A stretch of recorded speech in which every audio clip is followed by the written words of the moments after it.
Ah, la souveraineté numérique, c'est un peu le Graal, non? Le rêve de beaucoup de gouvernements, avoir un contrôle total sur leur propre espace digital, comme une forteresse impénétrable.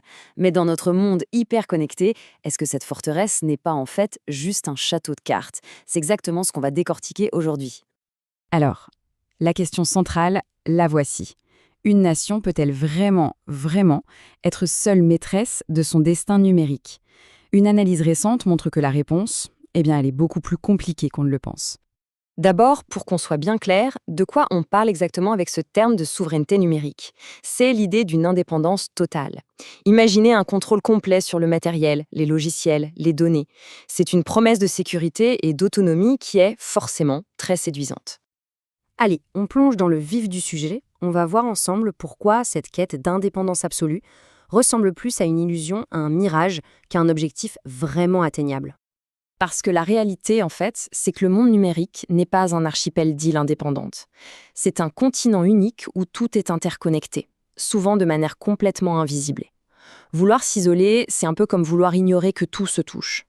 Et pour bien piger cette dépendance, le mieux, c'est de voir l'infrastructure numérique non pas comme un bloc, mais plutôt comme un immense millefeuille. Chaque couche repose sur celle d'en dessous.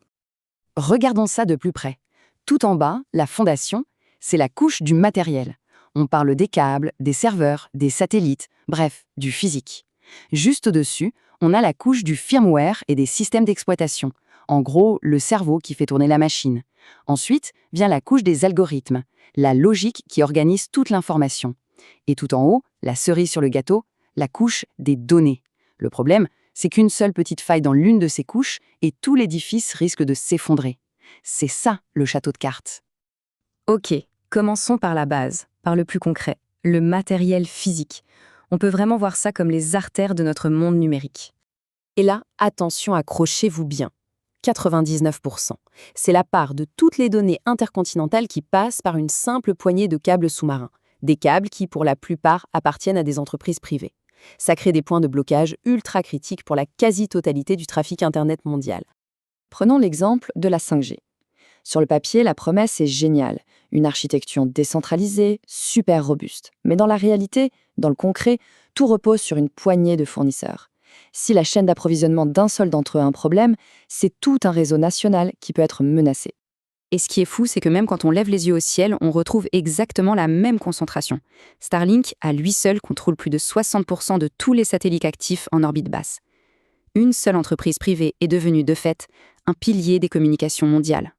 Alors face à ça, évidemment, il y a des réactions. On voit des initiatives se monter, comme le projet Iris Carré de l'Union européenne, qui est justement présenté comme une alternative souveraine. Mais parce qu'il y a un mais, si on gratte un peu sous le vernis de ce projet souverain, on découvre quoi? Qu'il dépend de composants critiques fournis par une poignée d'acteurs privés, comme Airbus ou Thales. Au final, la dépendance n'a pas disparu, elle a juste changé de visage. Bon, on a parlé du matériel, du tangible, maintenant montons d'un étage. On va explorer le pouvoir invisible, mais absolument immense, du code, les protocoles et les algorithmes qui pilotent tout le reste. Le pouvoir d'un protocole, c'est énorme. Prenez le système de navigation chinois Beidou. Pour qu'un pays partenaire puisse s'y connecter, il n'a pas le choix. Il est obligé d'adopter les standards techniques de Pékin. C'est une façon de créer une dépendance qui n'est plus matérielle, mais purement logicielle. Et toutes ces vulnérabilités, attention, ce n'est pas juste de la théorie. On a des exemples bien concrets.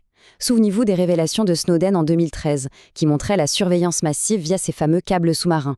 Ou plus récemment, en 2022, le piratage d'une seule station au sol de Viasat qui a suffi à paralyser les communications sur une bonne partie de l'Europe. Deux événements, une seule leçon, nos infrastructures sont fragiles. Donc si on résume, le constat est assez clair, non? Les câbles sont vulnérables, la 5G est dépendante de ses fournisseurs, les satellites imposent leurs propres règles du jeu et les logiciels ont leurs failles.